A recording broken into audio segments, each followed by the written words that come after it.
Well, hello everyone, and welcome back to our afternoon session. We are so excited to be here talking to some amazing community leaders and connectors. All of them have extensive experience working with nonprofits and even bigger hearts. Before we get started and introduce them, I want to introduce myself and Steve. So I'm Jennifer Ehrbacher, if you didn't join in this morning, and my co-host is the one and only Steve Roseman, CEO and founder of Donaide. Hey, Steve. Hey, I'm be back at 1 o'clock here. So we had a great session this morning. Got a lot of texts, a lot of feedback. So that was exciting. I have another one right now. This morning was fantastic. If you missed it, please go back and watch it this afternoon or this evening, because we got to talk with some incredible former athletes who are doing amazing things in their communities, and this afternoon is going to be just as great. So before we jump in and meet our guests, let's just really briefly, if you are not familiar with Donaide, it's an awesome tech-based simple tool that helps donors and volunteers and businesses connect with missions and organizations they care about. And then it helps nonprofits and charities really spark lasting relationships with people who have charity-minded and good cause sort of hearts and want to get involved. And so, Steve, you've done something really good in creating this platform. Thank you. We're excited. So even this morning, it went to show that tech brought together in person some great people. So, and that's a goal, right? So tech's just a tool, and then we have to take it from there. So we're excited.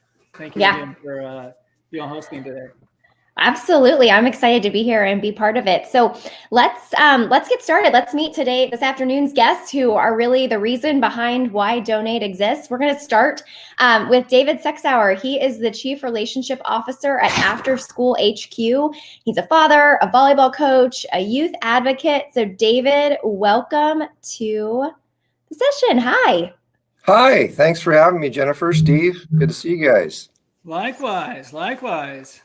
It's great to see you. So, David, tell us about AfterSchool HQ. Why are you so passionate about helping and working with youth in the education space? Yeah, so I'm a father, as you mentioned. My wife and I have 7 wonderful children. So obviously I better like kids because I've got a lot of them running around in my house. I've been involved in education literally since I was still a student, whether that was serving as a tutor when I was a freshman in high school, to being a camp counselor for elementary school kids when I was in high school, ended up being a youth minister for a while I was in college. Then was a teacher and a coach for many years. As we ended up with the 7 kids, ended up going into the tech space.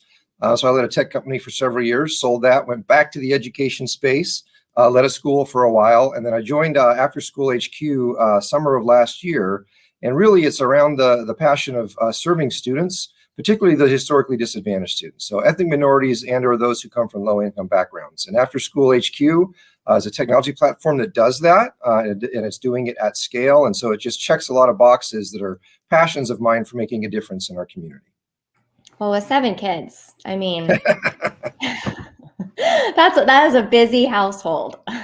Yes, indeed. It's certainly, my wife is super mom, as I like to say, because she's been homeschooling them for about 20 years. I also sent them to school. We've done public, private, charter, homeschool, everything. We love education. We love kids. And so we've committed our lives to be able to serving kids more and better. That's awesome. So just a clarifying question. You said AfterSchool HQ is really a tech platform. So does it do in-person events, or is it helping kids on technology after school? So we actually do 2 things. One, we are a platform for increasing engagement for what I would actually say are out of classroom activities. And so we are not content deliverers ourselves. We don't write any original content. We don't have people on there doing things from our staff, but we have a host of partners that we bring in who deliver content to students. The traditional easy ones are after school sports. So I'm one of those former athletes, not the caliber of some of the guys you had on this morning. I played in high school, played in college, but nobody ever paid me a whole lot of money to put on a uniform. But I had a lot of fun, and I met my wife playing volleyball in college, so it worked out for me. But the platform, really what it does is it allows parents to easily find activities that are local to them, either through their school or third-party service providers. So we just facilitate that connection. It's a great thing for the staff at the school. It's a great thing for the service providers. It's a great thing for the students. And as we all learned last year, being able to have a hybrid delivery model where it can be virtual if it needs to be, or in person when feasible, is a great thing. And our platform allows for both. Yeah, totally. Well, we're going to talk to you and ask you more questions here in a little bit. We're excited to hear about some of the fun things you have going on this year. Awesome. Yeah. So right now, though, we're going to meet our next guest, Amber Fields. She is Director of Sales at AIS, technology business consultant. She's a mother. She's a community connector. She's busy too. She is on the board at Daymar Services and the Charter Academy. Hey, Amber. Hi, everybody. Thanks for having me. Excited to be here. We're excited you're here too. So tell me about AIS. What is it? Yes, so we are an IT consulting firm that helps businesses simplify their technology, use it to innovate and build platforms to help elevate business. So whether that be around help desk and security or just production and connectivity, we're the ones that are helping you formulate those solutions to help move the business forward. Yeah, and I hear that AIS picks 2 charities a year that you really sort of like hyper-focus your support on. We do. We have not picked those for this year, but we typically, we've done support of events, sponsored events. We used to attend galas as a team, and obviously because of COVID, that looks a little bit different this year. So more conversations to come on that. Absolutely. Well, we're excited to dive into that here in a second. Thanks. All right. Third and final guest, certainly not least, is Natasha Robinson. She's the marketing and event coordinator for Prevail, Inc. She also serves on volunteer committees for other nonprofit organizations like the Hamilton County Leadership Academy and Exotic Feline Rescue Center, which is super cool. Hey, Natasha. Hi. How are you? Good. How are you guys? Good. We are good. Good. We're excited to have you here. So tell us a little bit about Prevail, how long you've been there, how it's impacted your life. Okay. So Prevail is a not-for-profit victims advocacy service. So we really work with any victim of crime or abuse. The biggest piece of that pie is domestic violence and sexual assault. We also work with some human trafficking, bank robbery, identity theft, elderly abuse, kind of anyone that needs our services. We are here to help them. So that's men, women, children, teens. So we do individual appointments. We also have psychoeducational based support groups. We do all the protective orders for Hamilton County and just a lot of crisis response with the police departments and different things like that. Yeah, well, that's such important work, and I know it's not easy.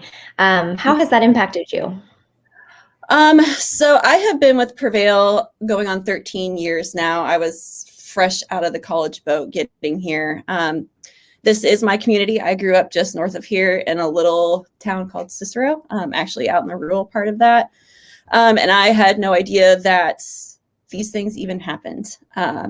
I was totally oblivious to violence of any kind, domestic abuse, things like that. So being a part of Prevail and being able to serve my community and maybe make a change for my daughter has been huge for me. I really am passionate about stopping the violence before it occurs and just making Hamilton County a safer place. And hopefully that spreads out across the state and the nation. Absolutely. We're going to talk a little bit more about those primary prevention measures here in a little bit, because I know that's so important. So we'll be right back to you. I want to ask David a couple things, though, switching back to talk about your organization, AfterSchool HQ. I know you have several exciting initiatives and Indie Summer Youth Program that you are working on. Can you tell us more about that? Yeah, we're really excited about that. So there's a group in town called the Marion County Commission on Youth that helps to organize the Indiana Summer Youth Program. And what that is a group of funders who come together. It was started by Lilly Endowment, I think about 12 years ago. And they put on some programming, and it's everybody from Boys and Girls Club, YMCA, a lot of different organizations doing a lot of great things to provide programming for students during the summer. And so in the past, they've used some various, I'll call them technology tools, not as up to snuff as could have been done, because technology is constantly changing and getting better. And so this year they decided to partner with AfterSchool HQ to be the platform to sign up the registrations and to handle all the management of that, because we were already doing that across Indiana in a couple different areas. And they just figured, let's use technology, the kind of the latest and greatest, reach more kids and families, be able to do more good. And so we're just really excited to see that rolled out. Yeah, totally. And what is the timeline on that? I mean, obviously summer. Yeah. So we've started launching. So people are signing up right now in terms of the providers themselves. It's interesting. We have a board member from Daymar on here, Amber. Hi, nice to see you. In a little box on my screen there. But so they have some summer programs, and so they're putting them on there. So I think later this month, that will all go live. Right now, it's just the providers getting on and putting all of the activities in there, because there's about 200 service providers that are doing this across Marion County. So a lot of coordination there. And right now, they're just getting that all set up on the back end so that later on this month, the parents can start signing up. Yeah, well, summer is such an important time for kids being out of school. And so that's really great. Yeah. Okay, Amber, let's talk about your nonprofits. You mentioned Women in High Tech, Dove Recovery House. What are those, and why do you support them? Absolutely. Women in High Tech. So we exist to change the landscape of women represented in STEM. We have a passion for the equally inclusive for all. We work to connect female STEM professionals with each other and our community in Indiana. So our members and sponsors represent a wide array of STEM fields, including life sciences, accounting, engineering, psychology, statistics, and of course, information technology. They work as engineers, analysts, scientists, business developers, marketers, you name it, educators. David. My good friend, Rebecca Borman, is the president there. And as an organization, we're super passionate. We're a minority-owned company as well. And we're just really passionate about making sure there's inclusivity. And we have a high focus on success and future involvement of women and minorities in our industry. So that's Women in High Tech kind of in a nutshell. Mm-hmm. And then Dove House, that's a really incredible story. I became intimately involved with Dove House when I met their executive director, Wendy No. Her and I did a program last year together called Rise and Thrive. And I also didn't know how domestic abuse, and there were so many women in our community struggling. Dove House is the largest recovery housing program for women in Marion County. They serve daily up to 40 women at their current establishment, and they serve really vulnerable women in our community. And these women have experienced physical, emotional, sexual abuse, women who are homeless, women who are struggling with substance abuse and disorder, and really have nowhere else to turn. So as Steve knows, as I started my career in non-for-profits with his organization several years ago, I have a huge heart for non-for-profits and just being involved, and wanted to make a difference for these two non-for-profits this year. Yeah, and it sounds like Dove Recovery House has a lot in common with some of the things Natasha's doing at Prevail. Yeah. So Natasha, I want to know more about the primary prevention measures you were talking about. What are those? Why are those important? So primary prevention is fairly new to the game. A lot of people don't quite understand what it is.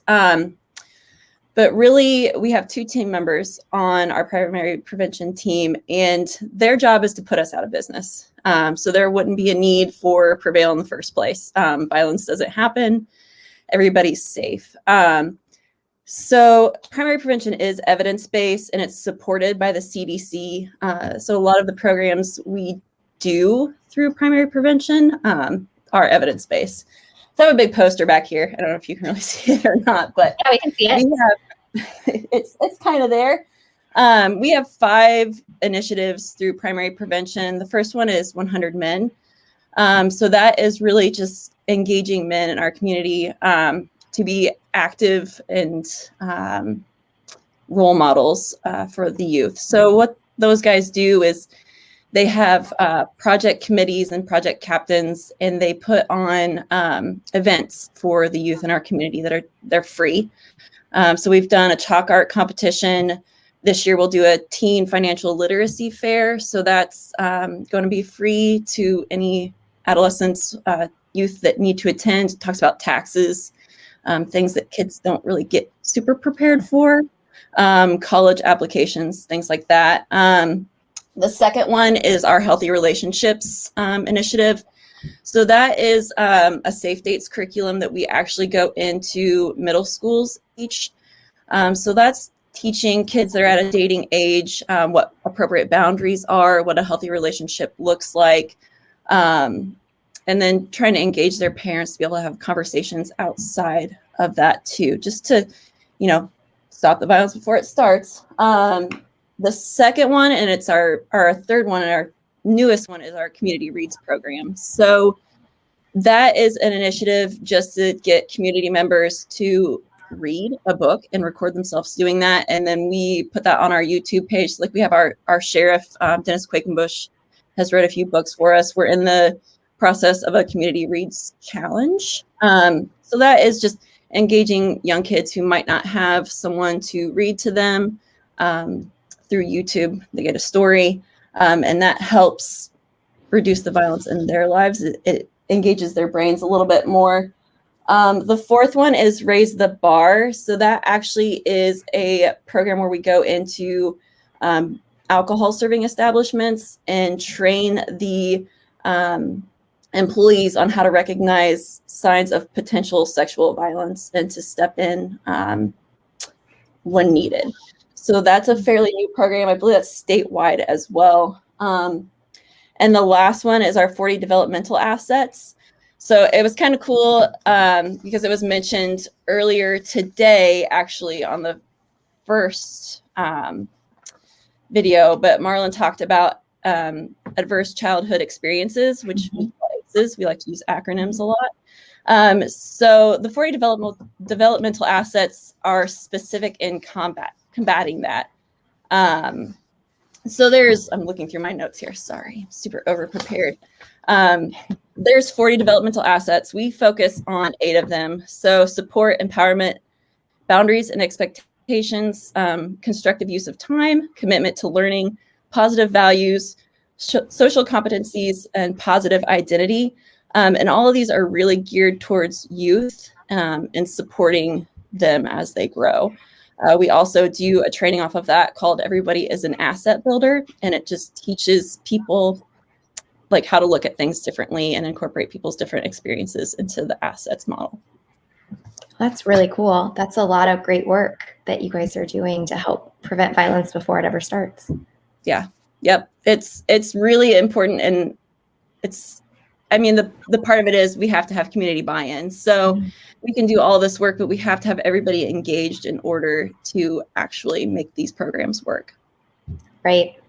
That's awesome. Totally.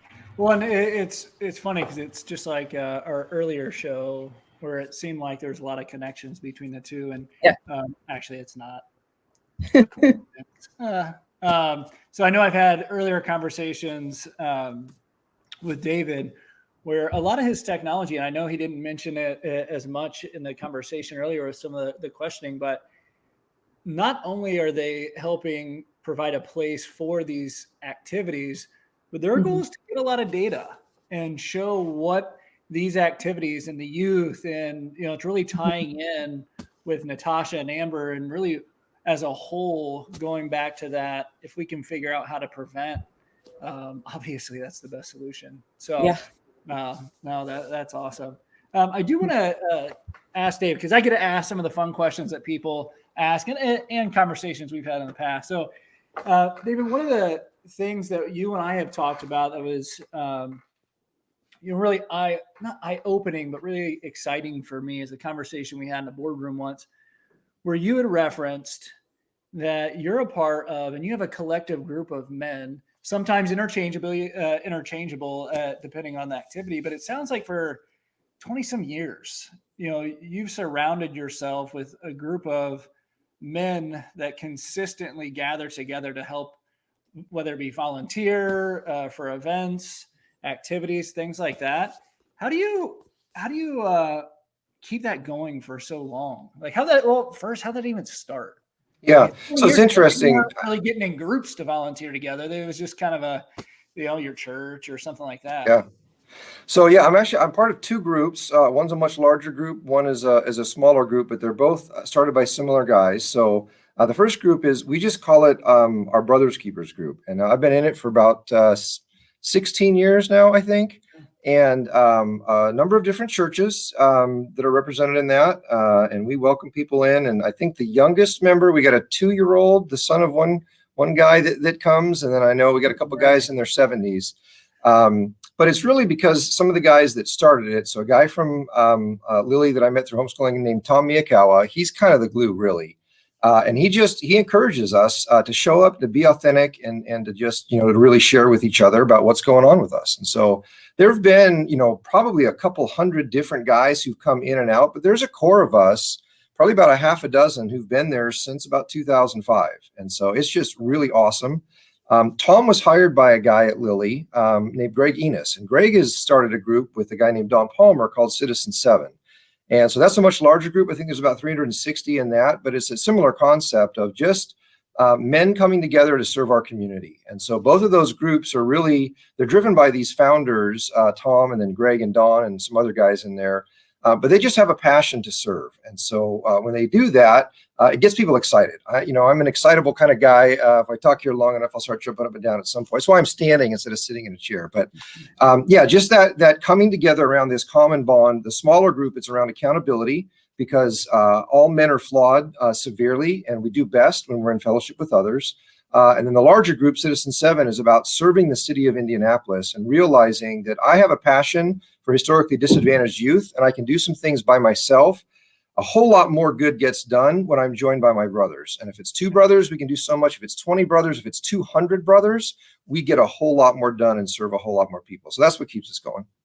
That's awesome. No, and I 100% agree. So I appreciate you sharing that, because a lot of what we're seeing trend-wise is the enjoyment of doing things together.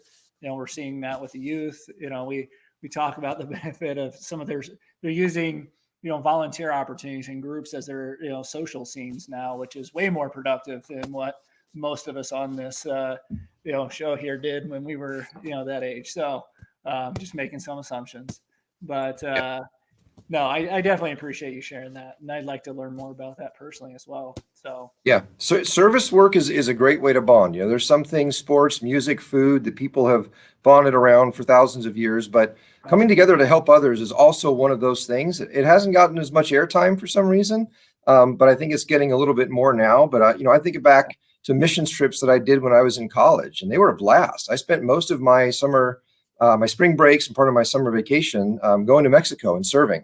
And the experiences that I had there were just amazing. It's not that I went there to serve and was a blessing to them. I went there and created a lifelong experience in serving that actually blessed and changed me way more than anybody that I was able to serve. So it's an awesome thing to do. And yes, we need to do more of it. Yeah. Well, thank you for sharing. I appreciate it. So, and this actually jumps a lot into Amber and the question I have for her.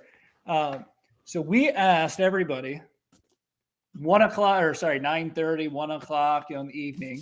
Do you have 2 nonprofits that you support? You sent us like 9 or 10. I don't know what, apparently you missed the memo about 2 and you're like, I don't really just have 2. Amber's an overachiever. We all know that. There you go. So my question is, how does that play out? Like, do you interact with all of them the same? Because there's no way, obviously you're working, mother, I know you personally, you have a lot of activities going on. So how do you interact and allocate time and or responsibility with the different entities that you do support? Yeah. So I am involved with quite a few. There's lots of different ways that it can look: money, time, connections. I really try to, I'm kind of a hub for connections. And so I learn about the non-for-profit and then try to plug and play the people together. But of that 9 or 10 or 11 that I would have shared with you, I'm probably involved with 5 or 6, but my company is involved from a leadership down, each one of our members of our leadership team is involved with at least 2. And so the fact that we can integrate our time and our resources as a part of who we are as an organization and our culture really allows for that to happen. We can go, I'm a Rotarian now recently. And so through those types of organizations, I get to go be a part of Gleaners, so I'm getting access and visibility and an opportunity to be a part of these organizations in my day-to-day world, giving back while also using expertise in IT. Every company, every business, every non-for-profit has a baseline of some type of foundational service that they need to keep their business up and going. And that's the world that we live in. And so I feel very blessed to, one, be allowed to use the time, to be given the opportunity to use the resources. Yes, I'm not as an overachiever as 7 kids, but I do have 5. So I bring my family along, right? We spend time together as a family being involved for these non-for-profits. Last week, my girls and I went to Hope Anchor and Crew, and we made bracelets for Light for Levi. And it was incredible to watch my girls light up and feel like they were doing something that mattered in the community, and that they're 16, 19, and 10. So we get to do it as a family, we get to do it as an organization, and it just is an integrated part of who we are as humans. Yeah. Well, I think a lot of people forget too and anybody who knows me knows I talk about family volunteer opportunities as much as I can, because I think there's a lack thereof, right? Mm-hmm. But that's the only way we can teach our kids, how to give back if that's who we are as people. And, that's one of the, outside, obviously church, has, various opportunities, but, I've talked to you a little bit about it, but I've never asked that specific question because, there's certain entities I work with that I'm an advisor. That's all I do. There's another one. Okay, I help with events. There's another one that you get my money because you can't, you go broke giving to 10 to 12 different charities. In time and money. Money-based, right. Yeah. You'd never be able to work. So, and I wanted you to be able to share that because I think some listeners don't comprehend that people can do different things. I'm not going to name any nonprofits names. You mentioned one, but they don't get it. They get my money, but they don't get my time. Like their volunteer opportunities are less than awesome. So it's like, but I love their mission. So I donate their mission, and that I go volunteer where it's fun for me and my kids. So that's awesome that you're able to do that with your daughter. So thank you for sharing that. I appreciate it. Of course. And then my last fun question is for Natasha. I've never heard anybody in the nonprofit world ever reference bank robbers, by the way. We go in for the staff. Let me just clarify. We go in and do the briefing for the staff. I just want to say, when you said bank robbers, I was like, that's a thing still? Like, I know, but it's like an old Western. But thank you for the clarification, because I was like, how do you help a bank robber? Like, yep. Anyway, so it's the debriefing and the trauma afterwards. So we go in and help the staff, basically. Makes way more sense than what was. It's not necessarily just like bank robbery. It could be like a jewelry store got robbed, and we responded to that. That was several years ago, but it's part of it. Yeah, and that makes sense. I grew up in a family where my grandfather had a chain of liquor stores, and that industry is known for those situations. And I know they didn't know anything about a service like yours. That you definitely could have used it. There were certain situations, even in my own personal family, that happened, and we definitely didn't know about that stuff. We just had to keep moving on. So, I'd love to hear some success stories. Obviously, the one thing that I personally wish could happen more in a category of nonprofit like yours is to be able to share more. And I understand, the privacy that you have to focus on, but I think if people could understand some wins, that you hear this when you hear child abuse or you hear domestic violence or you hear these things, then it's that somber thing. It's like why I get upset. It's like, don't show me a battered dog, because I don't like that. Show me the good side. And so same with, what you're doing. I'd love to hear some great stories so that people understand, wait a minute, I didn't know that I can go there for that. And that could be the result because my life is just this way. Mm-hmm.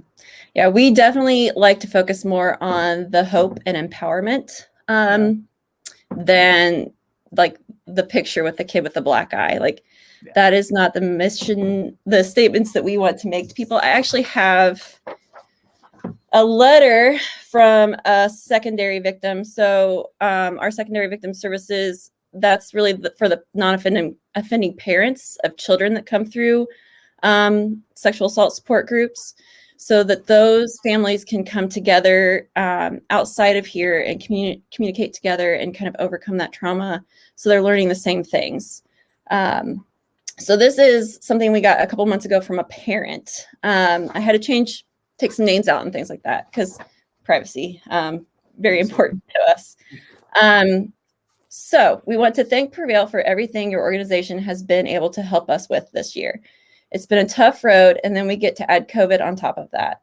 Our child has made great progress, but it's a journey, and we still have a long way to go.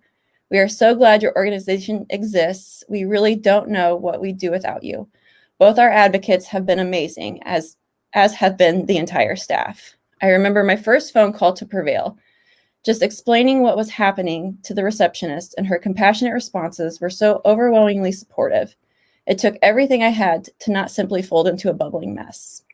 As parents, we will go to the ends of the earth for our children.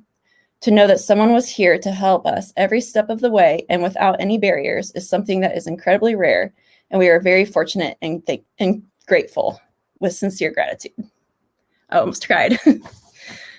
So those are kind of the things that fuel our fires. And then, so we also have our Speakers Bureau, which is clients who are ready to come back and share their story.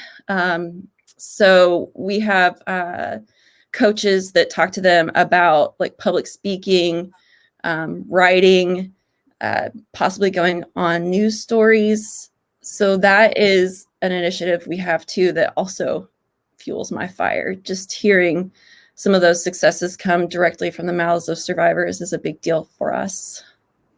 Is that because like another step, or the strength of the person, or just the overall message? Because I feel like that's the big thing, right? Is that's part of the awareness is we're not going to let this continue. All of those things. So that is when victims feel empowered and they're thrivers and they feel like they can come back and share their story, that's also a part of their healing process. Having other people listen to what happened to them is definitely reaffirming. And that's why we do focus a lot on speakers at our events, and we're celebrating them. And then, we like to walk them through whatever their journey looks like. That's kind of our big thing here, regardless. So we believe people no matter what. Their story is their story. When they come through our doors, we meet them where they are and do what they need us to do. So it's not about us leading them. It's about us walking alongside them on their journey. And Speakers Bureau is part of that. So when they're ready and feel empowered to come back, it's just another part of it. I could go on and on about it. No, absolutely. I mean, it's your life, right? I mean, been there for years, so I get it. So, I appreciate you guys all sharing and being on today. I know, Jennifer, I get to ask a few questions as the co-host. I know. I get to ask the detail questions. So actually, Natasha, I'm just going to stick with you because you were just talking about events. So it makes perfect sense. As we look ahead in 2021, what are some of the events or things that you have planned that you're excited about? It's definitely an interesting time to be an event planner with COVID. So this year is actually Prevail's 35th anniversary. So in 35 years, we've estimated that we have served over 50,000 victims of crime and abuse. So it's a big year for us. So our first actual, hopefully in-person events probably won't start until about May. But for April, it's a loaded month for us. It's Sexual Assault Awareness Month, National Crime Victims' Rights Week, Volunteer Appreciation Week, Child Abuse Prevention Month. It's a big one. So we have a big initiative that month called the Clothesline Project. And that's actually a national project, but those are t-shirts that are all painted by survivors sharing their stories. And we take those out throughout the community and hang them up for a day, a week, a month, and just use that as a roaming art display and a way to share people's voices all around. And that also shows victims that they are supported here. So the more people that engage with us through those Awareness Month campaigns, the more people feel that they can come forward for stuff. So those are a big deal for us. And then, I had no idea that April was such a loaded month. Oh, yeah. April's massive. I know Natasha, if you go to their profile in Donaide, it's clear as day right there. She's probably got it all up there and looking nice and pretty. And, you know, it's there. Yeah. There you go. And then May, I already have it up there as well, our Mother's Day campaign. So we do like a donate in honor of your mother, and then we send either a virtual card or an actual physical card with whatever message you want to send. So instead of getting flowers for your mothers, you could donate and save a life. Hey, it's a good idea. Also in May, we have our Teen Literacy Fair. So I talked a little bit about that. That's a 100-man committee project. August, fingers crossed, is our largest event. So our Celebration of Hope is August 21st. And that is an event that I work on year round. So that's 400 people. It's at the Renaissance in Carmel. Fingers crossed. Well, hey, I heard on the Today Show this morning that they're saying we're going to be able to travel again freely by August, September. So I think that bodes well for your event. Oh, yeah. That is a celebration of the speaker too. And just a really good time to like see some of our supporters. I never realized how much I would miss that event when I couldn't do it last year. So that's a big deal for us. And then October is our Go Purple campaign for Domestic Violence Prevention Month. So we just basically ask supporters to wear purple, pick a day, wear purple, and tag us on social media. We do 31 days of awareness posts for that. And then we've also moved our fashion show into October. So it would typically be hosted in May, but now that's going to go into the fall. And then the last thing that we would be doing is our winter appeal, which we just wrapped up actually. So I'll plug that a little bit. We set our goal at 50,000 and we landed just shy of 100,000. So we almost doubled the goal for that mailed appeal. So that was a huge deal for us. Yeah. And all these are up on your profile. Yeah. Yeah. All right. Well, that's an easy way to find them all. Yeah, just go to donaide.com, type in Prevail, and you'll see all this stuff. It's awesome. That's so he does cool. a great job. It's just a little, yeah. No, I love it. You do a great job sharing with your community, and that's the biggest part is how they can support you. So we like to be as transparent as possible. I mean, we can't do it alone. It takes, the village and all kinds of not-for-profit community partners and just all of that engagement. I mean, we're not on an island, that's for sure. We share the wealth. Yeah, good. Well, thank you so much for sharing all of that with us today. David, I want to flip it to you and hear about what's on the horizon for you and AfterSchool HQ in 2021. Yeah, so a lot going on. We actually just activated our foundation. So that's the charity cause that we're obviously most excited about. So AfterSchool Foundation exists to raise funding to bring programs to the school. So we have the platform on the for-profit side. It's actually a technology platform, and there's a revenue stream, and it does some really cool things. But a lot of the programs that are available do require some funding for them to be able to be delivered to students. And a lot of the students that we serve come from challenged backgrounds. So the foundation exists to actually raise money, and we will pay for the programs to be delivered to those students. So we're kicking off our fundraising. We're accepting donations now, but we're going to do a bunch of golf events.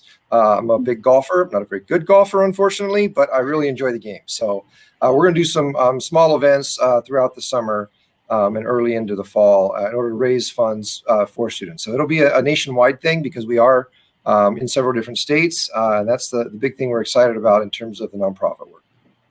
That's awesome. I hope those are, and the good thing about golf is that you can be outside. So Yeah, it's last year, you know, was a little challenging, but this year it looks like at the very least, if you're walking, you can send out foursomes and groups and do some different things. And again, it's outside, and there's a whole lot of place to be distanced on a golf course, but yet you can still get close enough to have conversation, and you can end up in the clubhouse afterwards having a nice meal and talking things over and just helping people understand better about historically disadvantaged youth and how they can better support them. Did you say Awesome. walking, as in walking the course? Correct. as an exercise.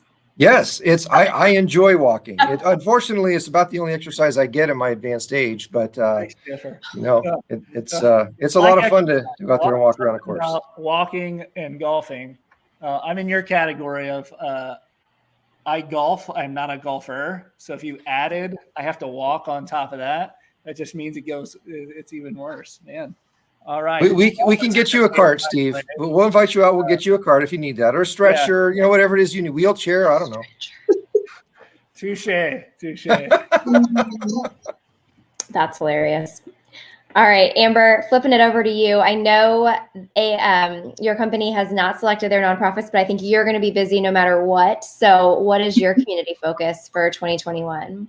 Yes, so my focus is really on helping the non-for-profits that I've selected this year to be a part of is brand awareness.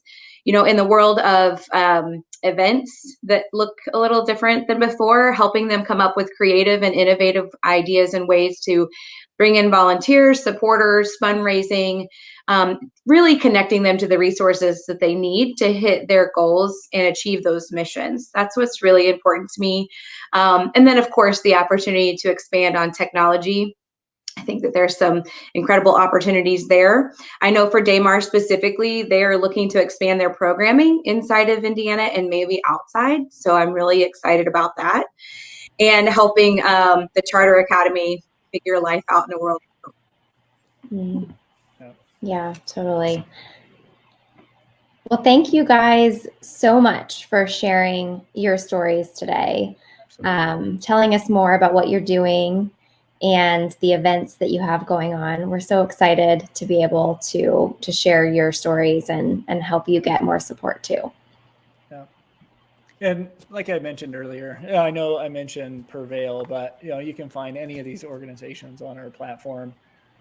Just go to app.donaide.com. It's our only plug for today. You know, our whole goal was to bring on leaders like yours, or like, Natasha, Amber, and David, because we need more people like you to take action.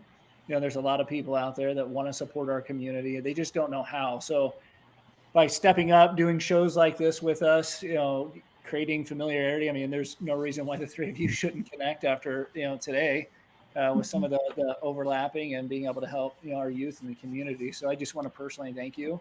I know this won't be the last time we talk by any means, but, you know, we're excited to be a part of helping your missions for sure.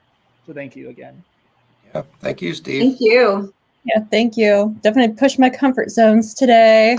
Usually behind the camera, not in front of it. You had a nice board behind you, so you had some great visuals. So there you go. That's what I do. So y'all were great. You were excellent. And before we go, I want to plug 5:30 tonight for our final live stream. I'm actually going to be joined by Steve again and Donaide's customer success manager, Courtney, who many of you may have met before, but I'm going to talk to them about Donaide. You know, why Steve founded it, what their goal is, their mission, how they help people. So it'll be really exciting, and I hope you'll tune in. No, thank you. Well, we will see you at 5:30. Yes, we will. All right. Bye, everybody. Take care. Take care.